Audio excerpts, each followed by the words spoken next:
Carne que se pudre, miembros que hay que amputar por la necrosis, toxinas que provocan una cascada de fallos orgánicos, dolores insoportables y en definitiva algo que te come vivo y finalmente acaba contigo.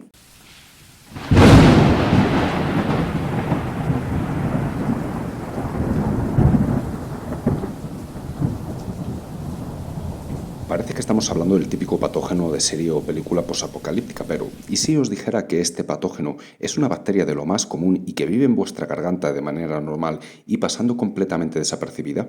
Pues efectivamente, esta bacteria no es otra que el estreptococo, concretamente el estreptococo del grupo A, porque hay otros estreptococos, pero en el que nos vamos a centrar es en este. ¿Habéis escuchado de los problemas que está habiendo en Japón con esta bacteria, la que por cierto han llamado la bacteria carnívora? Seguro que algo ya habréis escuchado y por una vez un titular de este tipo en el que llaman carnívora a una bacteria no está del todo mal desencaminado.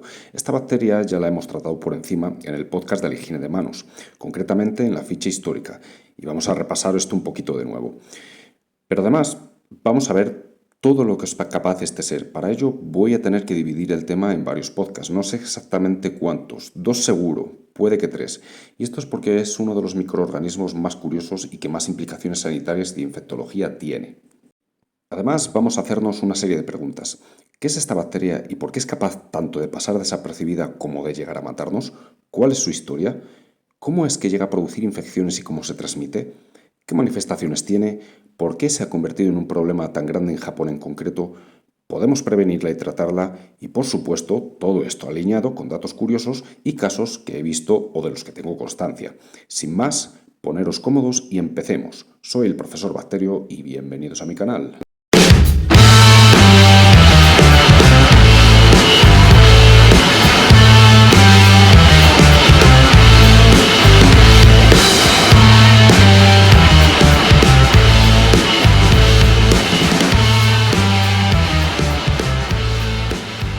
Desde las profundidades de la garganta hasta las puertas de la muerte. Primera pregunta. ¿Qué es este bicho y por qué puede pasar completamente desapercibida o bien causarnos la muerte? Esta bacteria es una bacteria gram positiva. Inciso importante, hay podcasts explicando esto, pero ahora recordar que las gram positivas son las que se tiñen de azul o violeta con la tinción de gram. Vistos al microscopio, la verdad es que son bastante bonitos porque forman unas cadenas bastante llamativas. Además, ¿sabíais que pertenece al grupo de las bacterias acidolácticas y que otros estreptococos se usan para hacer, por ejemplo, queso? Para que veáis que no todos son infecciones, sino que también hay quesos. Pero nos centramos en el grupo A, que es el de Japón. Hago esto porque la clasificación de los estreptococos es un lío que de verdad no queréis escuchar en un podcast. Solo deciros que el grupo A está dentro del beta hemolítico, que se llama así por una razón diferente a los alfa hemolíticos, y que no viene al caso, pero alfa hemolítico no es lo mismo que grupo A. El estreptococo A está dentro de los beta hemolíticos, y dentro de los beta hemolíticos hay otros aparte del grupo A, según sus antígenos. Hago esta pequeña aclaración porque a veces en los medios hay confusión con esto y la verdad es que no los culpo. El sistema de nomenclatura es un poco confuso, la verdad. Para entender esto por encima, decir que el estreptococo del grupo A produce dos enzimas llamadas estreptolisinas, que lo que hacen es destruir los glóbulos rojos de la sangre y también leucocitos y linfocitos. De ahí lo de hemolítico y de ahí que también puede afectar al sistema inmune. ¿Pequeña aclaración entendida? Bien, porque la explicación no termina aquí.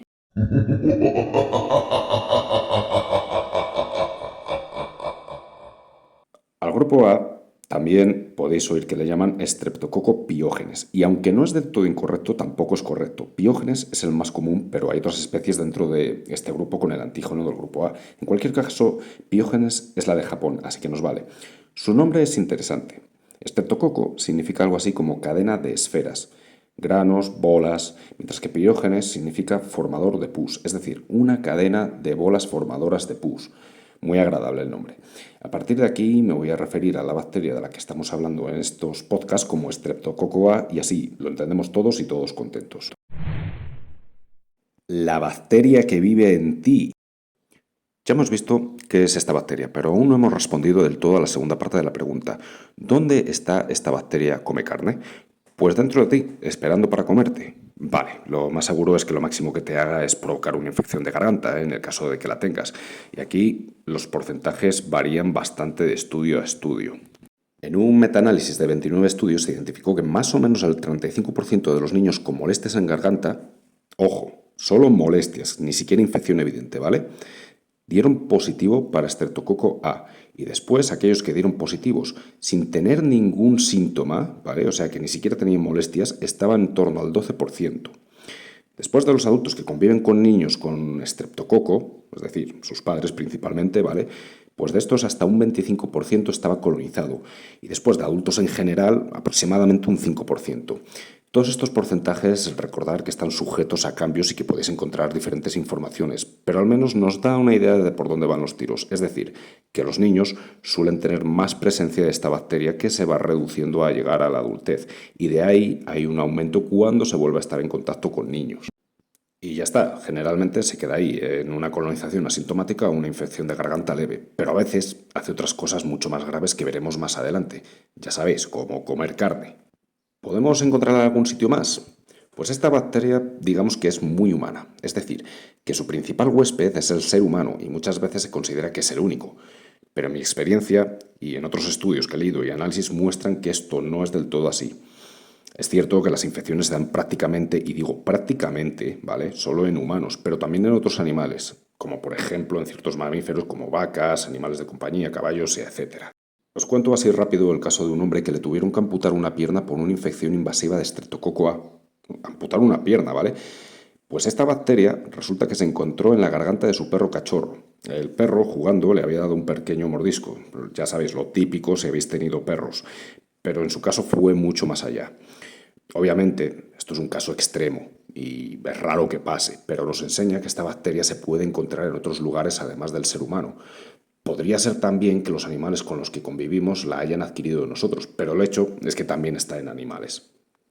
Y por supuestísimo, no nos puede olvidar que además de animales podemos encontrar a nuestro querido Streptococo A en superficies contaminadas por fluidos corporales. Ejemplo, de nuevo, centros sanitarios, guarderías, colegios e incluso universidades.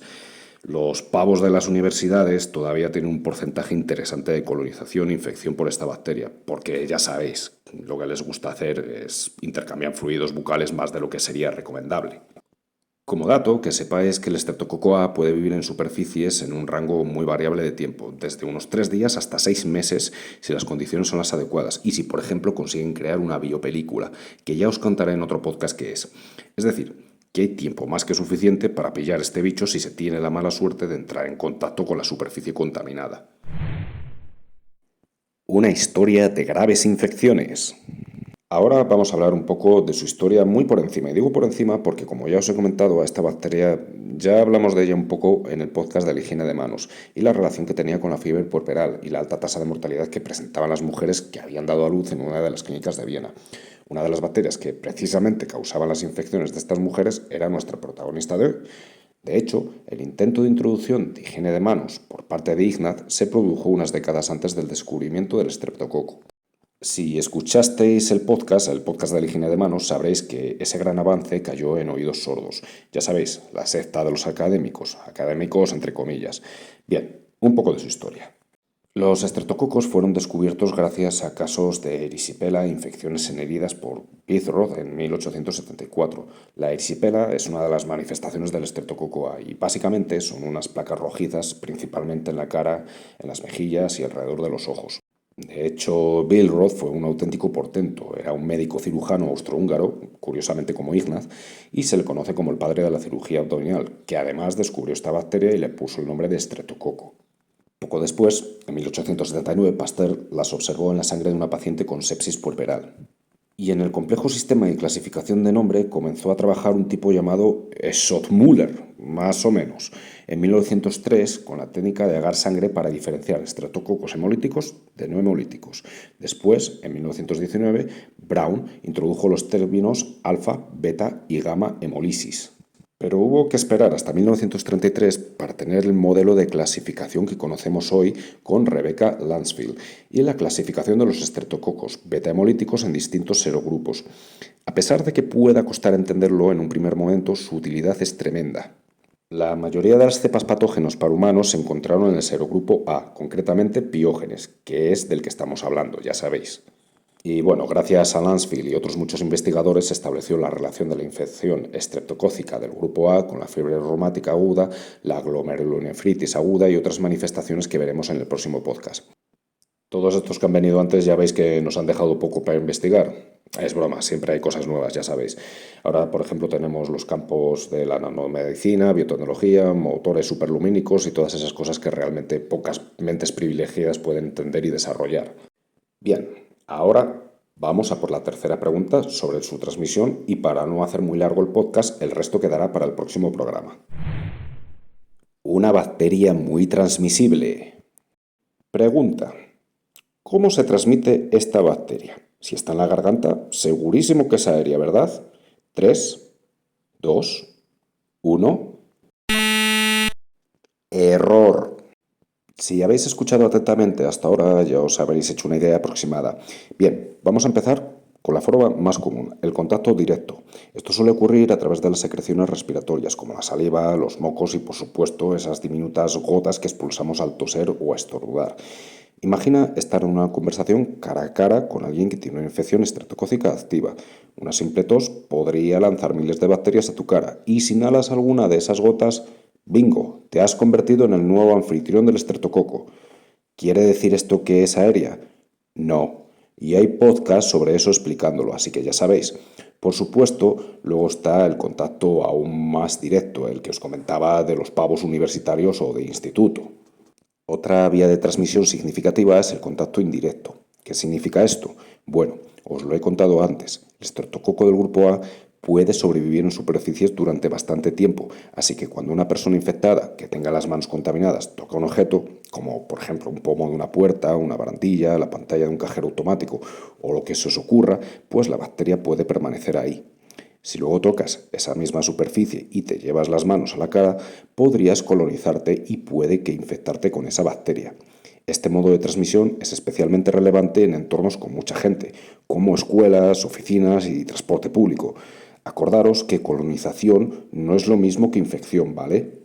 Otra forma de transmisión más que os puedo decir y que es especialmente relevante para el próximo programa, pues a través de cortes, heridas o cualquier tipo de lesión en la piel. Casi podríamos considerar a esto como un contacto directo, pero prefiero separarlo por su relevancia. Realmente también indirecto si la herida entra en contacto con una superficie contaminada, claro. Básicamente, si tienes una herida abierta y ésta entra en contacto con una superficie contaminada o directamente con secreciones de una persona infectada, las bacterias pueden colonizar esa zona y provocar una infección, que puede progresar a manifestaciones muy peligrosas. Y al final, eso es, la muerte. Una última que os puedo decir, que es menos común, aunque también hay que tenerla en cuenta, especialmente en países donde la higiene es más complicada, es la transmisión a través de alimentos contaminados. Esto sucede cuando los alimentos son manipulados por una persona que tiene una infección estreptocócica en la piel o que la tiene en la garganta y no se ha lavado las manos adecuadamente. Si los alimentos no se cocinan adecuadamente después de la contaminación, las bacterias pueden sobrevivir y al ser ingeridas, pues por supuesto, provocar una colonización o una infección. Esto en países como España es raro, aunque al paso que vamos a lo mejor empieza a no ser tan raro. Pero en países africanos, algunos asiáticos y algunos hispanoamericanos se puede dar con mayor frecuencia. Bueno, pues ya veis, la transmisión del estreptococo del grupo A es como otros tantos patógenos, pero sus consecuencias pueden ser muy graves, desde infecciones de garganta hasta enfermedades invasivas potencialmente mortales. Este pequeño patógeno tiene un impacto significativo en la salud pública global. Recordemos que aunque no siempre podemos controlar nuestra exposición a estas bacterias, estar informados es nuestro primer paso hacia la protección y la prevención. Y esto, precisamente, la protección y la prevención, es lo que quiero conseguir con este canal. Y ya, eso es todo por hoy. Si os ha gustado este episodio del podcast, no olvidéis suscribiros, dejarme vuestros comentarios y compartirlo con vuestros amigos. Nos escuchamos en el próximo episodio donde veremos el problema de Japón y las manifestaciones de esta bacteria. ¡Hasta la próxima!